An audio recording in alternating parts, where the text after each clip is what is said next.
तो मुझे ये लग रहा था कि वाकई में यहाँ पे लोगों को किसी ऐसे व्यक्ति की ज़रूरत है जो यहाँ पे लोगों की सेवा कर सके, लोगों की समस्याओं को उठा सके विधानसभा के अंदर भी।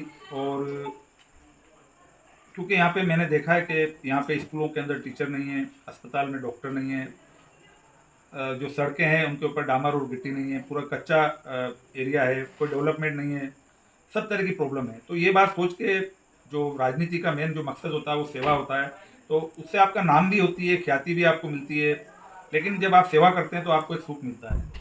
आप क्योंकि बड़े नेताओं ने कहा कि राजनीति का जो मेन जो मकसद है, राजनीति का जो उद्देश्य है वो सेवा होना चाहिए, तो मैंने यही सोच के, क्योंकि राजस्थान के अंदर अगर सबसे कोई पिछड़ा हुआ एरिया है तो ये कामा है, क्योंकि यहाँ पे कोई विकास, कोई डेवलपमेंट। कामा विधानसभा क्षेत्र में चुनावी सरगर्मी तेज हो गई है और चुनावी सरगर्मी तेज होने के बाद जो प्रत्याशी मैदान में आ रहे हैं उनके गांव-गांव जाकर जनसंपर्क भी तेज हो गए हैं।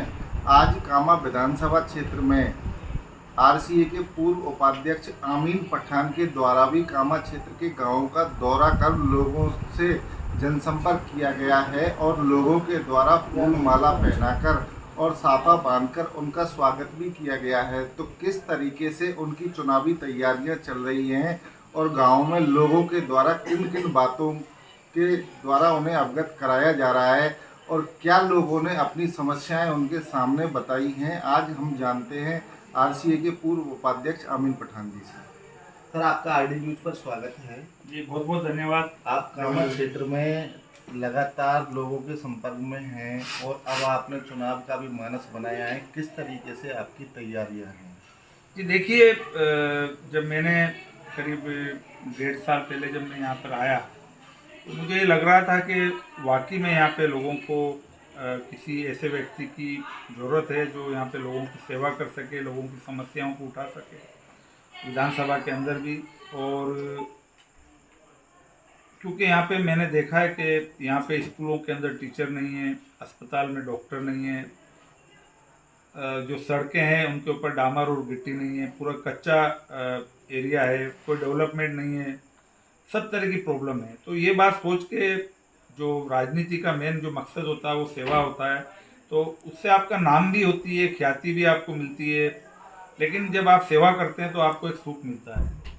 आप क्योंकि बड़े नेताओं ने कहा कि राजनीति का जो मेन जो मकसद है, राजनीति का जो उद्देश्य है वो सेवा होना चाहिए, तो मैंने यही सोच के, क्योंकि राजस्थान के अंदर अगर सबसे कोई पिछड़ा हुआ एरिया है तो ये कामा है, क्योंकि यहाँ पे कोई विकास, कोई डेवलपमेंट कुछ नहीं हुआ है, जबकि यहाँ की जो विधायक है वो राजस्थान सरकार में मंत्री भी है, लेकिन यहाँ काम नहीं हुआ। तो इन्हीं बातों को देखते हुए मैंने भी अपनी पार्टी से के जो उच्च नेतृत्व है उनसे बात की और मैंने अपनी इच्छा जाहिर की, और उन्होंने भी कहा कि ठीक है आप मेहनत करिए और बाद में सर्वे होते हैं, आपको पता अभी सर्वे भी चल रहे हैं, वो सब चीज़ें होगी।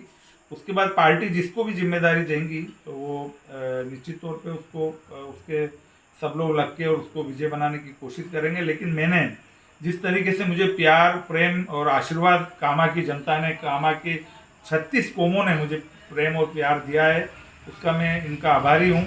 और मैं कई गाँवों में जाता हूँ तो वहाँ पे जो जिस तरीके से प्रेम मिलता है, जिस तरीके से लोगों की दुआएं, लोगों का आशीर्वाद मिलता है, उससे मुझे बहुत खुशी होती है। अभी आपको पता होगा कि मैंने जब यहाँ पे स्टूडेंट्स के लिए वो एक जो 10th और 12th के स्टूडेंट्स के लिए जो कार्यक्रम किए थे, उसके लिए अभी तक मैसेज आते हैं स्टूडेंट्स के, उनके पेरेंट्स के, और उनको एक मोटिवेशन भी मिला कि अगली बार हम भी इस तरीके से अगर हमारे नंबर ज़्यादा आएंगे तो हमें टैबलेट मिलेगा, हमें लैपटॉप मिलेगा। तो वो कार्यक्रम किया, क्रिकेट के लिए किया, और आगे जिस तरीके से वादे किए लोगों के, अभी भी कई लोग, जब मैं जयपुर होता हूँ, बीच में मेरा भी ऑपरेशन था, मैं 2-3 महीने ऑपरेशन की वजह से मेरी स्वास्थ्य ठीक नहीं था, लोगों से दूरी रही, लेकिन अभी जब मैं ठीक हुआ तो लोग लगातार जयपुर में एसएमएस हॉस्पिटल के लिए लोग आते हैं यहाँ पे, जो यहाँ के सरपंच है या लोग यहाँ के जो जानकार लोग हैं, वो किसी की के बारे में मुझे बताते हैं, मैं जाके अस्पताल में मिलता हूँ या उनकी जो भी उनकी मदद होती है मैं करता हूँ, मुझे बहुत अच्छा लगता है, सुकून मिलता है। तो अभी मेरे लगातार अब दौरे पूरे गाँवों के अंदर रहेंगे। ये जो वक्त है, इस वक्त के अंदर मैं पूरी विधानसभा के एक एक गाँव में दोबारा से जाने की कोशिश करूँगा। कई गाँव अभी छूटे हुए जिनमें मैं नहीं गया हूँ, लोग आके मुझसे कामा में, पहाड़ी में या जो है और जगहों पे मिले आके, उन गाँवों के लोग, लेकिन उन गाँवों में नहीं गया हूँ। उन गाँवों में भी मैं जाने की कोशिश करूँगा, लोगों की समस्याएं सुनूंगा और मैं उम्मीद करता हूँ कि आने वाले वक्त में इस कामा विधानसभा के अंदर अगर मेरी पार्टी मुझे जिम्मेदारी देती है, विश्वास करती है, तो लोगों के प्रेम, लोगों के आशीर्वाद से, लोगों की दुआओं से मैं निश्चित तौर पे यहाँ पे मुझे कामयाबी मिलेगी।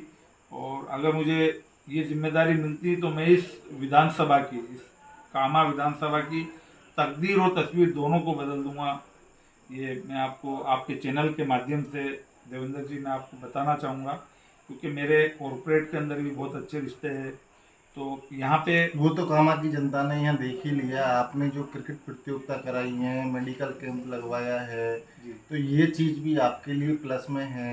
बाकी यहाँ जो नेता आते हैं उनके चुनाव प्रचार में और आपके प्रचार में ज़मीन आसमान का अंतर है, ये जनता के सामने है। जी, बस मैंने यही कहा, पहले भी मैंने ये कहा कि भाई मैं सिर्फ होर्डिंग और बैनर और दीवारों को पुतवाने वाला नेता नहीं हूँ। मैं सेवा करने के लिए आया हूँ। मैंने सेवा की भी है, मैं कर भी रहा हूँ। और अगर मेरा स्वास्थ्य ठीक रहता तो इन 3 महीने में हम बहुत सारे और काम कर सकते थे, लेकिन अभी भी चुनाव के पहले हमारे पास 2 महीने का वक्त है। इन 2 महीनों के अंदर मैं आपको बहुत सारे नए चीज़ें आपको देखने को मिलेगी। लोगों की सेवा करते हुए हम और हमारी पूरी टीम, जो मेरे साथ जो मेरे सहयोगी बड़े भाई और भाजपा के जो वरिष्ठ नेता है, यहाँ के जो जनसेवक है, उन सब का मुझे सहयोग, समर्थन और आशीर्वाद और प्रेम मिल रहा है। उन सबको साथ लेके इस कामा के अंदर हम एक अच्छा काम करेंगे और इस कामा विधानसभा क्षेत्र के विकास के लिए, यहाँ के लोगों की सेवा करने का हम पूरा प्रयास करेंगे। कामा विधानसभा क्षेत्र में भाजपा के अनेकों दावेदार घूम रहे हैं कि हमारे पास टिकट मौजूद है, हमारे पास टिकट मौजूद है। तो टिकट का कोई पैमाना भी है? किस तरीके से लोग यहाँ भाजपा का टिकट लेके घूम रहे हैं? जनता कंफ्यूज है इस चीज़ को लेकर। जी देखिए, टिकट मांगने का अधिकार सबको है। कुछ लोग ऐसे हैं जो पार्टी छोड़ के दूसरी पार्टियों में गए, वो वापस आके मांग रहे, कुछ नए लोग मांग रहे हैं। मांगने का अधिकार सबको है, लेकिन पार्टी का जो उच्च नेतृत्व है वो अपने सर्वे करवाएगा, लोगों के बीच में जाके बात करेगा। अभी प्रभारी जैसे एमएलए जी आए, ऐसे कोई ना कोई लगातार आ रहा है। मीडिया के माध्यम से, मीडिया के मित्रों के माध्यम से, जो नेशनल चैनल है उनके माध्यम काम नहीं किए, लेकिन पारिवारिक उनकी पृष्ठभूमि इस तरह की रही है इस क्षेत्र के अंदर। उनके फादर साहब इतने सालों तक मंत्री रहे, उनका परिवार बड़ा है, तो उन सब बातों को देखते हुए पार्टी, क्योंकि पार्टी ने इस सीट को 2 बार से खो दिया है, तो इस बार पार्टी किसी भी हालत में इस चुनाव को जीतना चाहेगी।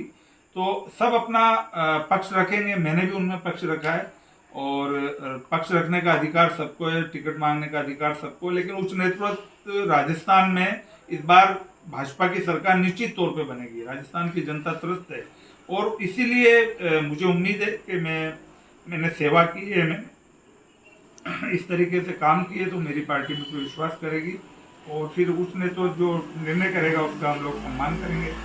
यहाँ से जो स्थानीय विधायक है, अभी आपने कहा कि उसे मजबूत माना जाए, तो मजबूत के हिसाब से प्रत्याशी भी भाजपा पार्टी मजबूत ही मैदान में उतारेगी। तो उस मजबूत प्रत्याशी के क्या पैमाने होंगे?